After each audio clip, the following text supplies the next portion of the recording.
the Nikon Z 400mm F4.5 S lens. Is it any good? How sharp is it? Who is it for? I'll try and answer as many questions as I can in this video.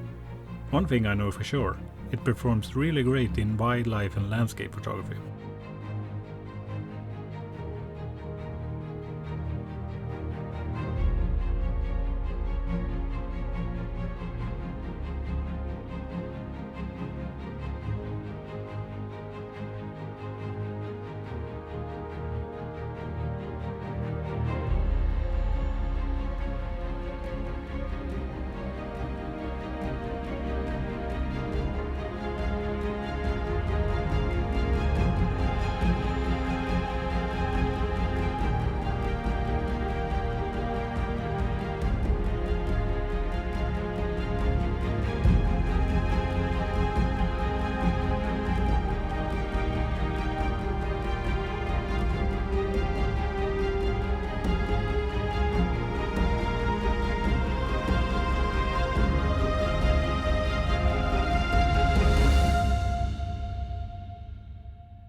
And here it is, the Nikon Z 400mm F4.5 S lens.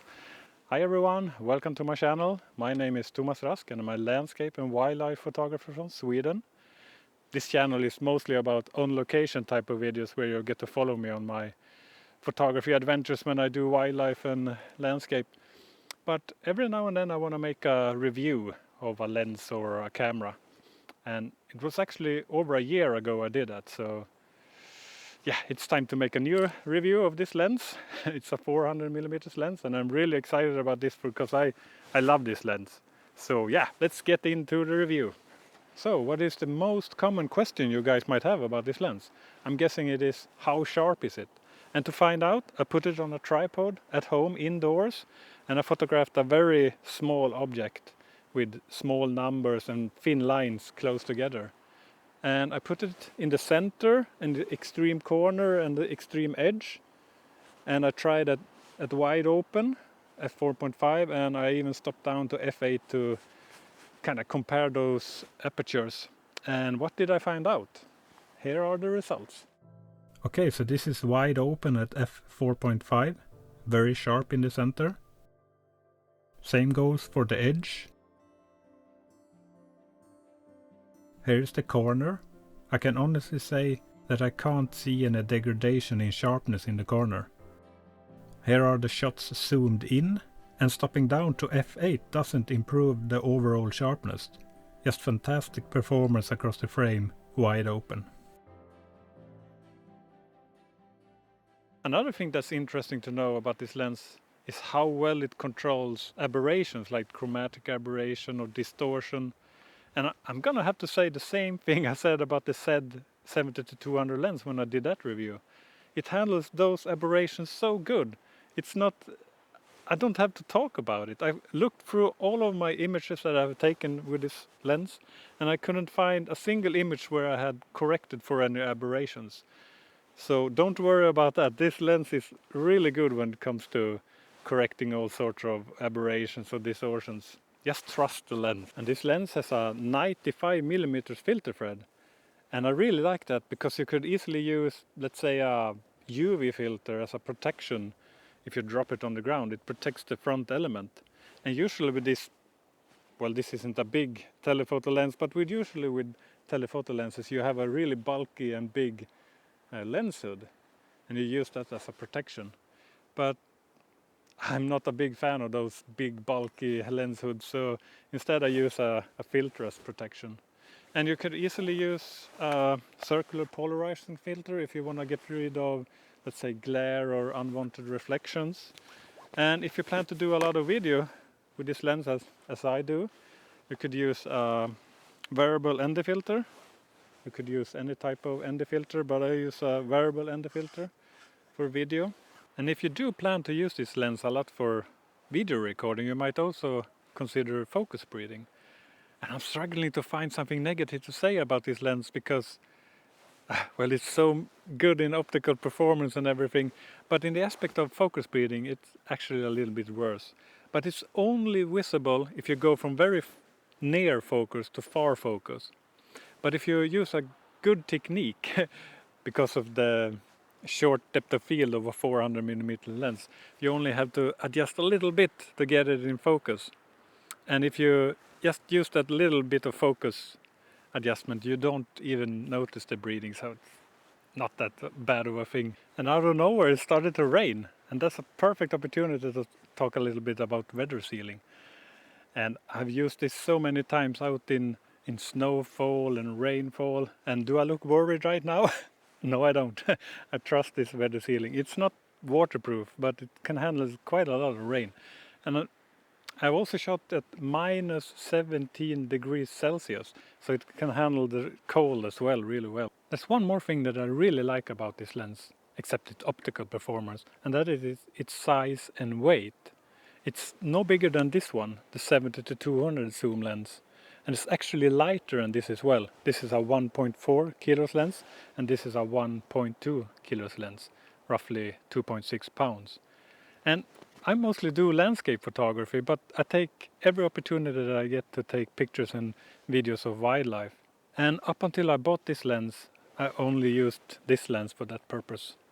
But I was really excited when this lens was released because I knew that it would fit perfectly into my kit of lenses, because sometimes I felt like I was lacking in reach, especially when I was photographing smaller birds. But I didn't want to add so much extra weight to my already heavily packed camera bag. So yeah, I was really happy when this one got released because of its size and weight. And since this lens is so light and compact, I usually end up using this lens handheld. And when I'm out on a hike, I'm carrying it on a camera clip on my backpack.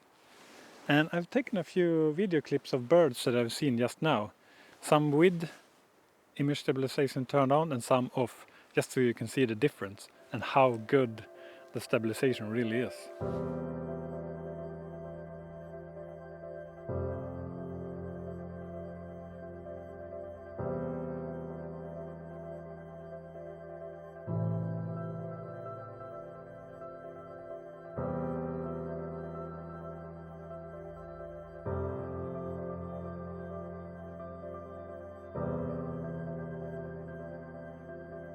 I got so many nice things to say about this lens, and I'm not done yet. Look at this. This is the 1.4 teleconverter, and this sits on my lens pretty much all the time. And what does it do? Well, it adds 40% reach, so instead of a 400mm lens you got a 560mm lens. And is there any drawbacks to this teleconverter? Well, you lose some light gathering capabilities. You go from F4.5 to F6.3.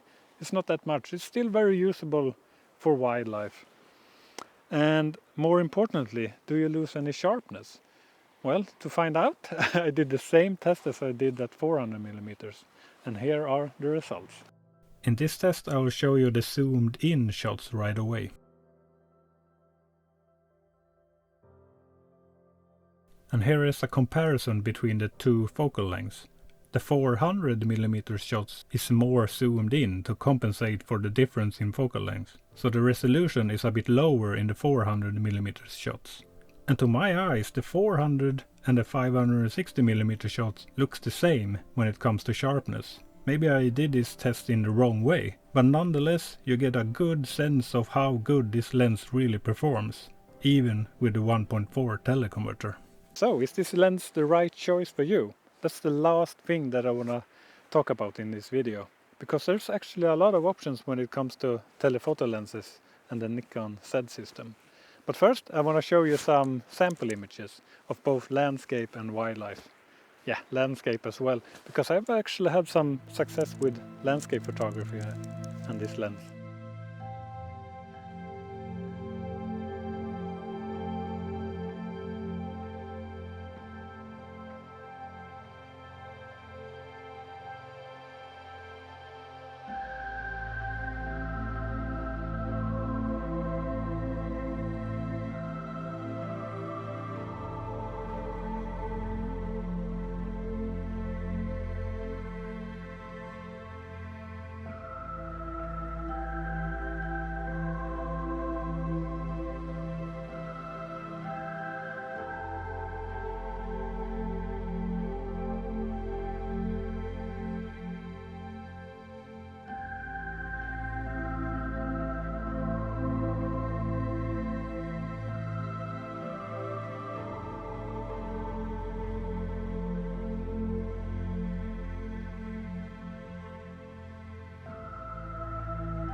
Now I have thought about this a lot. What kind of advice can I give to you when it comes to choosing which telephoto lens to buy?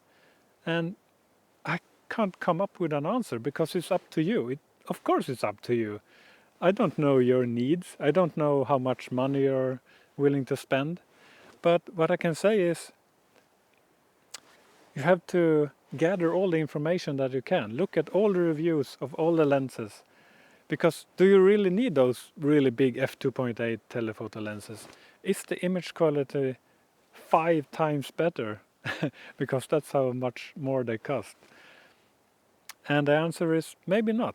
So I advise you to gather all the information that you can to make the best decision when it comes to choosing the right telephoto lens that suits you. I've had this lens for almost 6 months now, and I've recorded a few videos where I've used this lens in the field.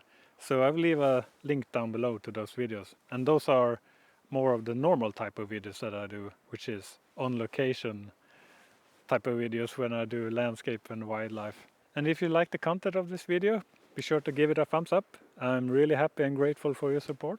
And if you want to know me a little bit better and my photographic adventures and journey, be sure to hit the subscribe button. Okay, this is the end of the video. Thank you for watching. I see you on the next one. Bye for now.